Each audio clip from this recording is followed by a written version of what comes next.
take questions and no live stream. Well, it's warm out there, that's for sure. Still in the 97 degrees. Thought the kids pushed through it well, had a lot of energy, enthusiasm, and we did kind of a split practice like we typically do, inside and out on Tuesday. So, yeah, I'll open it up. All right, 10 minutes, you better hurry. You've seen it for a couple of days. What's kind of been the way they've gone about things, and how good do you feel about it? Well, I mean, we got a long way to go. We don't have right 50% of the game plan in when it comes to what we're doing. So, I mean, I like the enthusiasm, but that's to be expected. You know, they've had a couple of weeks they've been pushing through practice, and this one they're obviously more excited for. I'm sure that's going both ways.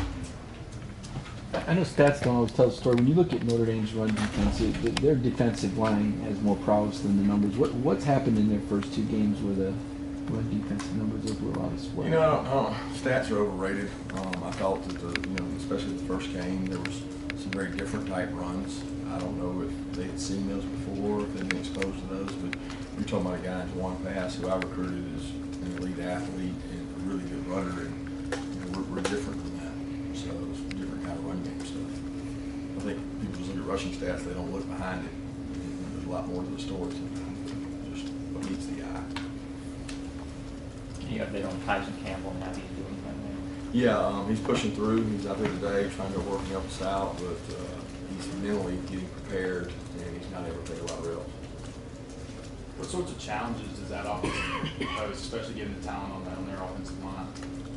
I missed your first part. What sort of challenges does Notre Dame offense pose to you, especially given the talent on that offense? Well, they got multiple formations. They got tempo. They've got the ability to do a lot of things. They have a lot of offense. And when you start looking at all the things they do, it's hard to prepare for all of it, in a week's time. And then you throw in the fact they got to have with a quarterback that he can make you right every play. I mean, the coach he could call a bad call, the kid will bail him out and go scramble for it. He calls a perfect call, and he takes care of that too. So it's nice when you've got a guy that can make somebody miss, whether it's a pressure, whether it's a three-man rush, whether it's a four-man rush. I mean, he can make you right. And that's the thing. You got to be patient because they accumulate yards. They've got a vertical passing game that's explosive. They've got good runners, and they use their personnel very well. Yeah, obviously, Tyler was a little bit hurt, and you say he's trying to make his way back. Is that going to affect your punt return game any? Is that would you have to protect him on that? Tyler's been practicing, so expect Tyler to go. If he can't, then I won't be there. What about Isaiah last couple of days? I didn't get to see him today. He practiced yesterday. I thought he did well.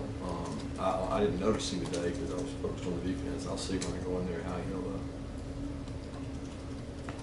Talk about being focused on the defense. DJ Daniel, how has he looked, in the first couple of games? I guess he missed a game, but and I guess normally you maybe want to stick with two quarterbacks, but he gives you a pretty good third option. Well, I think all four of those guys have played well. Tarek Stevenson's played well out there too. So, I mean, we want to play all those guys. We'll assess who has the best week of practices and get to play those guys. But I've been very pleased with all four of them. Coach, I think new lights were installed kind of with this game in mind. Did you have any input in that or anything? And that fourth quarter tradition, what's your thoughts on that? No, I didn't have any involvement in the new lights. I mean, I think we've used them. If you're referencing the stuff in the stadium, the different colors, we used them in recruiting, but I didn't know they were put in for this and that. I mean, we hope to have a lot of night games, but that's it. What's the second part? I guess that fourth quarter tradition. Yeah, the lights, the phones and all. I think that's great. I think it's awesome. And our fans have carried it on wherever they've been. Do you have a preference of time of day when you play? And I'm not asking like the Alabama thing. I just mean in terms of when the players are peaking, that sort of thing. Or would you just rather be on the biggest stage? It really doesn't matter. I mean, I like an early game that allows you the afternoon off to enjoy other games, and I like to not play in the super duper heat because I think it makes it less desirable for the players. The night games, they certainly get better temperatures, and it seems that they're cooler longer, and they can play at a high speed for longer. So I enjoy that part too. I mean, you take what you get. You don't fuss a bit. That's what they used to say. How big of an impact do you realistically think being at home in a game of this magnitude, the crowd will have on Notre Dame's offense and their ability to communicate? You know, I don't know that. I mean, I don't know how much they prepared for that. I don't know.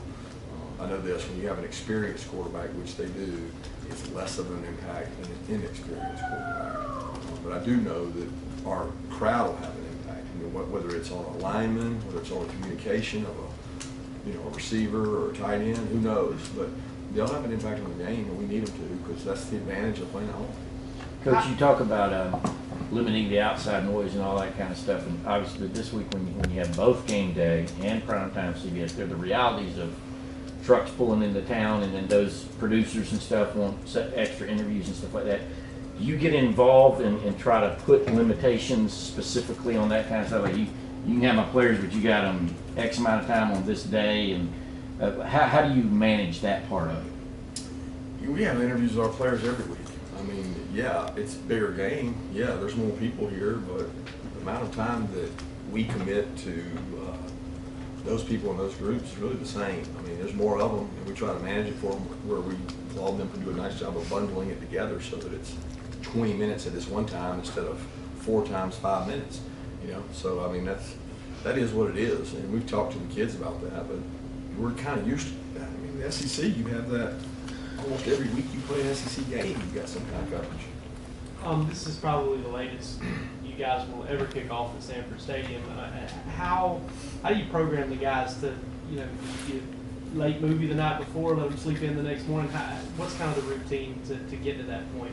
Well, we have the same routine we always have for a 7:30 kick, 8 o'clock kick.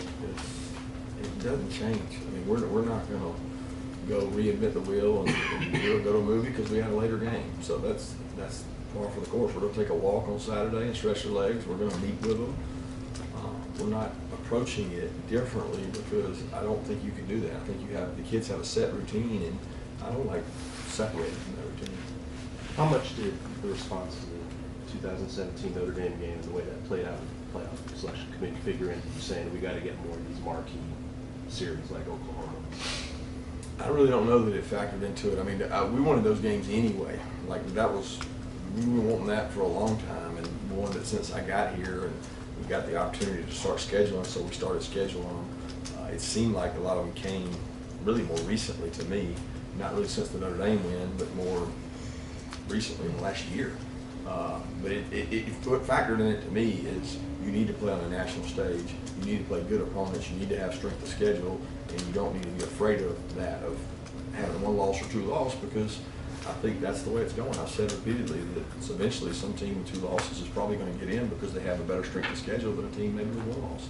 And I think it's better to go out and play the best games. And if you're good enough, then you should be in there. When you have weekends like this, you have so many recruits, potentially coming and watching this game. How does that sort of change your sort of day before and after in terms of trying to meet with them and sort of show them the University of Georgia? It doesn't change for us, guys. I'm going to be honest with you. I think y'all think that this is like, we're going to recruit the kids that come. We're going to have a great group of prospects that come, and we're going to entertain them. We're going to do a good job spending time with them because we've got more of the day to do that. And I'm very thankful that we've got this opportunity because we've got a lot of national attention and a lot of, I guess, it's an attractive game for people to want to come to. So we're looking forward to that, but we're going to do what we do. How much does it help to have the kind of staff and the resources you have on a day like that, where you've got the people whose job it is to deal with that, and you can deal with what you can deal with? Yeah, it's never enough. I mean, I can be honest with you, our staff is supportive, tremendously big. I mean, all the stuff that you need, but that day, it doesn't matter. I mean, it's tough. Any big time home game for us is tough, but it's that way across the SEC because there's so many good football players within a 5-hour radius. They all want to come. So 2 more questions. Staff's never big enough for that. Does it help with the whole recruiting thing that you got next week off and Sunday's not right back in the lab trying to figure out what's going on? Absolutely. So for us, we'll be able to spend time with whoever comes officially for Sunday, and that's important because, I mean, not that we don't have work to do Sunday, we do, but we have a game 2 weeks away instead of 1 week away. What do you see from the outside linebackers this year in terms of rushing the passer? And are you, I guess, looking forward to them getting an opportunity to go against an offensive line like Notre Dame? Yeah, I think they've been technically sound. They play with a great motor. I think that room has changed so much in the last, I don't know, 6-7 months because Aziz has taken over the room. He's such a positive impact. He's a great leader. Nolan is a positive impact. Jermaine has been a positive. It's just the dynamic in that room. They get along so well. They compete really hard, and they're playing at a high level. I mean, they're producing more sacks than we've gotten in a long time. So Dan's doing a great job.